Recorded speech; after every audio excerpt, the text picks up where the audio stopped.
know your customers. Alam mo ba kung ano nagugustuhan nila sa iyong mga produkto, kaya naman binabalik-balikan nila ang iyong tindahan o business establishment? Nagbibigay ka ba ng sapat na panahon para alamin kung ano-ano ang mga reklamo ng iyong mga customers para ma-improve ang iyong produkto o serbisyo ng iyong negosyo?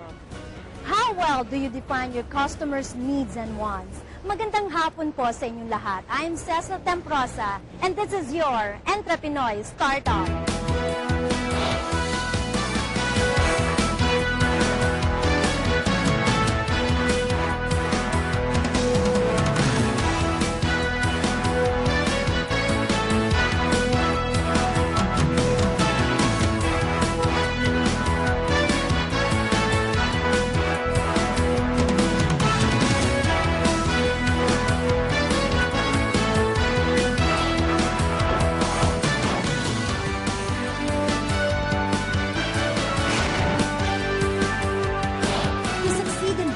Importante na maging sensitibo ang isang entrepreneur sa pangangailangan ng kanyang mga customers.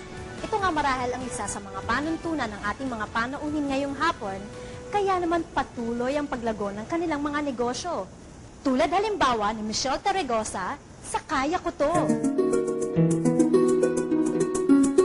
Nagsimula ang konseptong disenyo nito lamang nakaraang taon. Mahilig kasi itong si Michelle sa paggawa ng mga wedding and birthday souvenirs. Sa Just Between Us, ito si Dieter Ocampo. Hinahangaan at pinipilian ng kanyang mga fans. Pero alam niyo ba na si Dieter ay hindi lamang pang showbiz? Dieter is also busy with his second career. He is the marketing manager of One Spa and Fitness Center. At sa Generation E, Prestige Labels provides product development services for companies who would want to have their own products or brand. yan si Patty Basinya ng Prestige Labels Company Incorporated. Later on in the show ay aalamin natin mula kay Patty kung paano niya inaalam ang mga pangangailangan ng kanyang mga kliyente. Kaya huwag kayo maglilipat ng channel dahil sa aming pagbabalik ay bibisitahin natin ang tindahan ni Michelle at ang kanyang konseptong disenyo.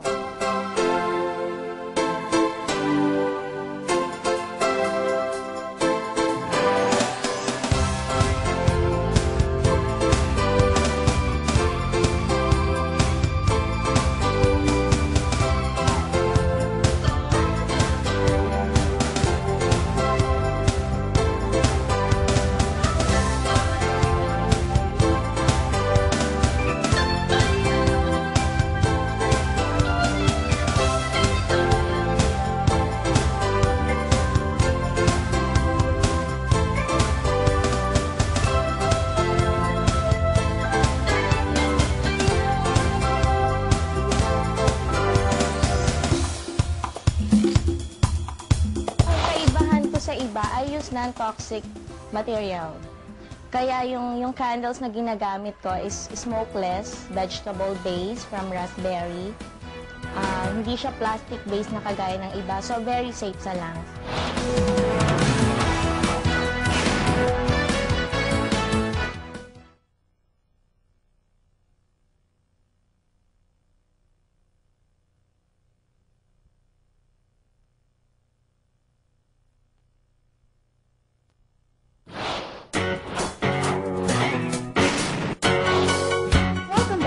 Pinoy Startup. I'm Cecil Temprosa.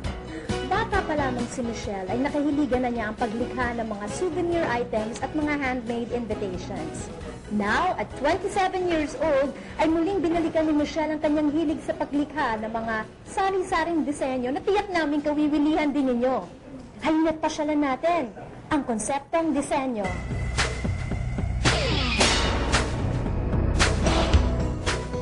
Nandito na naman tayo sa Kaya Ko To at napakaganda ng pag-uusapan natin ngayong hapon na ito. Pag-uusapan natin ngayon kung paano ba natin ipoposition ang produkto natin at what sort of advertising ang babagay para lalong makilala ang produkto natin at yung mga distribution channel na effective para sa produkto rin natin. Malalaman natin lahat yan Dahil kasama natin ngayon ang may-ari ng konseptong disenyo, si Michelle Torregosa. At muli dito sa Kaya Ko To, sama-sama na naman tayo ulit matuto paano magnegosyo. Sa kolehiyo pa lamang ay kinahiligan na ni Michelle na gumawa ng iba't ibang wedding souvenirs, giveaways at novelty items. Nakapagtayo siya noon ng sarili niyang tindahan sa Farmers Cubao. Ngunit sa kasamaang palad ay hindi sinerte noon si Michelle, kaya't minabuti niyang isara na lamang ang pwesto.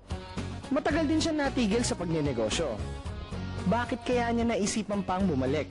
Nung bumalik ako sa business, last year lang actually, iba na pala yung trend. So most of my wedding clients, mas gusto nila candles as giveaway. Kaya ako napunta sa candles.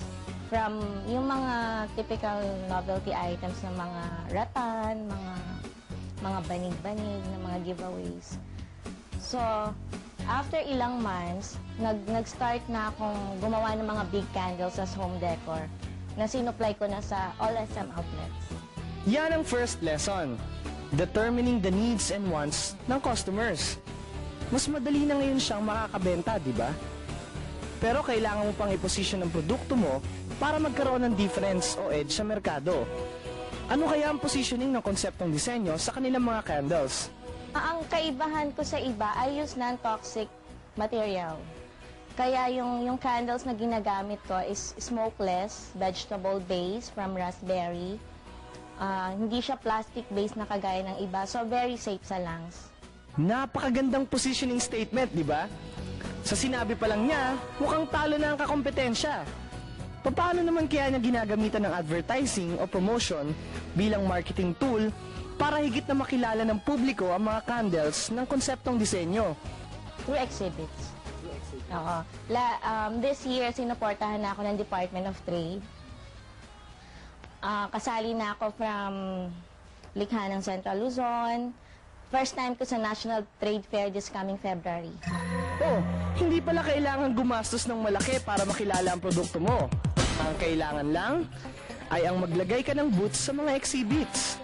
Don't forget, sa DOTC, tayo makipag-coordinate sa mga ganitong klase ng events. Sa distribution naman tayo ng produkto. Ano-ano ang mga lugar na nag-i-effective para sa distribution ng mga candles ng konseptong disenyo? First na ginagawa ko is nagsasample ako eh. Yun yung unang-una kong ginawa sa Blue Magic, sa regalong pambahay, sa expression, sa gift gate. So from there, ayun na, sunod-sunod na, tuloy-tuloy na. Actually, pagka okay naman yung price mo eh. Pag okay yung price mo, okay yung produkto mo, kung quality talaga. Talagang magsisale ka. So, yun pala ang mga stores na binabagsakan niya ng kanyang mga produkto. Dapat ay dadalin mo ang iyong mga produkto sa mga lugar kung saan ito nababagay. Alam nyo, hindi rin magtatagal at magtatayo na rin ang sarili niyang store si Michelle. Wow, ang galing! Tara, tignan natin yung iba't ibang produkto niyang smokeless, therapeutic at aromatic candles na nakalagay sa mga proudly Philippine-made clay pots.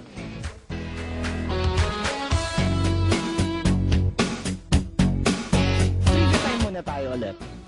Alam niyo bang dahil sa negosyo nila, nakakapagbigay ang konseptong disenyo ng trabaho sa mga out-of-school youth sa Nueva Ecija?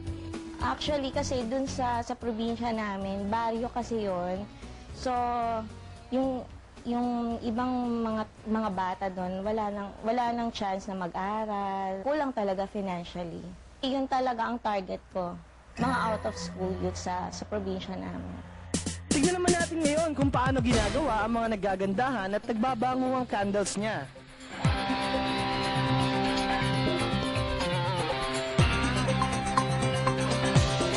Oh, sana marami kayo natutunan sa segment namin ngayon sa Kaya Ko To. At sana sa susunod na Webes, ay kayo naman ang mga feature namin.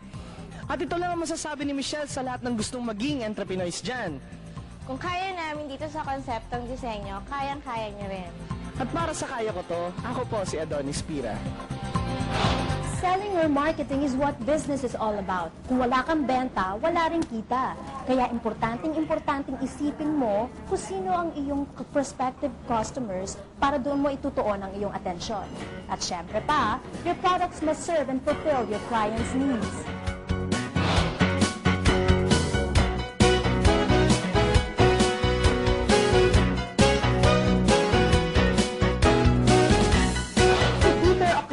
at ang One Spa and Fitness Center sa pagbabalik ng Entre Pinoy Startup. Or like the customer, saan kami pwedeng pumunta na like in just one place, nandun na lahat ng gusto mong gawin.